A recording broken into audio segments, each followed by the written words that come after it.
Post-match chat with chaps for that Millwall podcast. It has just finished. Swansea City 2, Millwall 2. And I am absolutely speechless. I've got no words how to describe that game. Make no mistake about it, it was a shocking first half performance. Absolutely just not good enough. I don't know if there's something fundamentally wrong there, or whether, I don't know. I can't describe it. I don't know what's going on. The first half performance was beyond a joke. I thought Cresswell was diabolical. Cooper was diabolical. Malone, shocking. Murray Wallace, shocking. The midfield was non-existent. You can't really single out anyone because everyone was poor. I think even Bart should have done better with the first goal. It was just, they made it look so easy. They were cutting through us. And it honestly felt like the system didn't work. I think you got the team wrong tonight. I think the team was crying out for Hutch to come back into that team. There's no leadership at the back. I can't remember the last time Cooper had a good game without Hutch by his side. And I think Cooper is not a natural leader. And to give him that responsibility and ask him to do that job as well as do what else he does, it just don't work for him. And he has been awful, I think, this season. But anyway, we go in 2-0 down. Let's be honest, it could have been 4 or 5, genuinely. Yeah, we hit the bar, but it weren't good enough, and they could have scored 2 or 3 more. That and Cham was cutting through us. Obafemi's pace was causing problems. Pirot's movement. Allen in the midfield alongside Grimes were just dominating. It was just terrible first half performance. I'd say it was worse than Sheffield United and Coventry, and that takes some doing.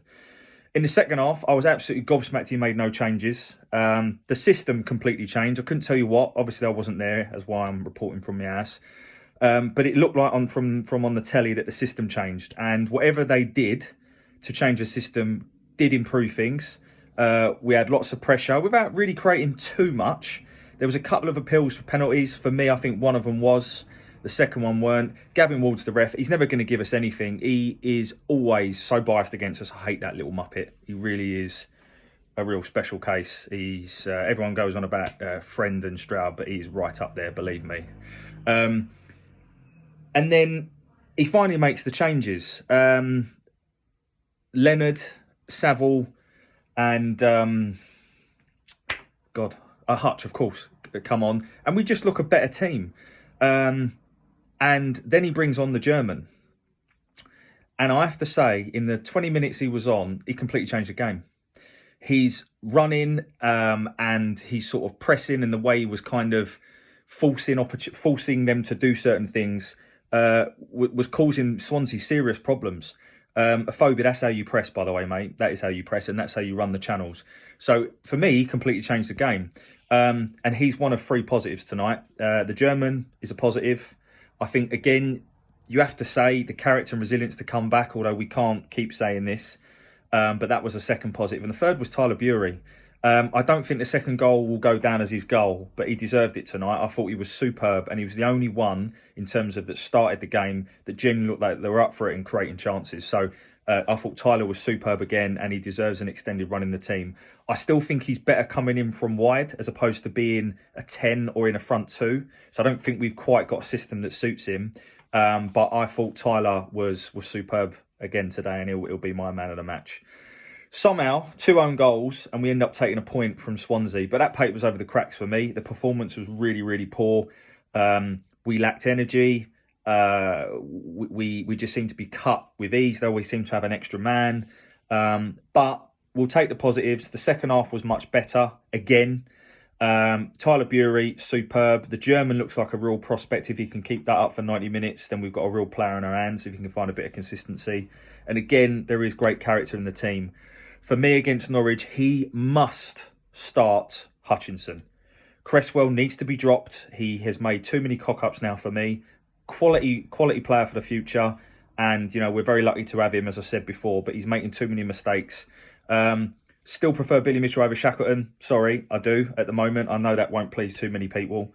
I don't think Danny Mack's found his rhythm again. Superb ball for the first goal. But I think he needs to find his rhythm again. And I think we should try and get Leonard in the team. every time he's come on, he's looked good. I think the other thing as well is you know, when he's able to be on the pitch and he's got that long throw, it is another tool in our armoury. So I try and find Leonard to get on the pitch. Honeyman, the amount of much running that he did today, I can't imagine he'll be fit for Friday. So maybe he comes out and Leonard or Saville come in. So look, I've waffled tonight. It's very difficult to sum up that game, but I think what I would say is let's take the positives, but we really need to find out what's going on in that first half, because it really isn't good enough. But anyway, we've come away somehow with a point. Let's see what happens on Friday. Bye for now. And by the way, add a fourth positive into that. That tackle from Ryan Leonard at the end. Jesus Christ, that geezer is rapid. Leonard sprinted back and made, well, it's one of the best tackles I've ever seen, to be honest with you. And hats off to him, because without that, we wouldn't have then gone on to equalise. Because I'm pretty sure at that point it was 2-1. So if you haven't seen that tackle, watch it, because it was absolutely out of this world. So fair play to you, Ryan Leonard.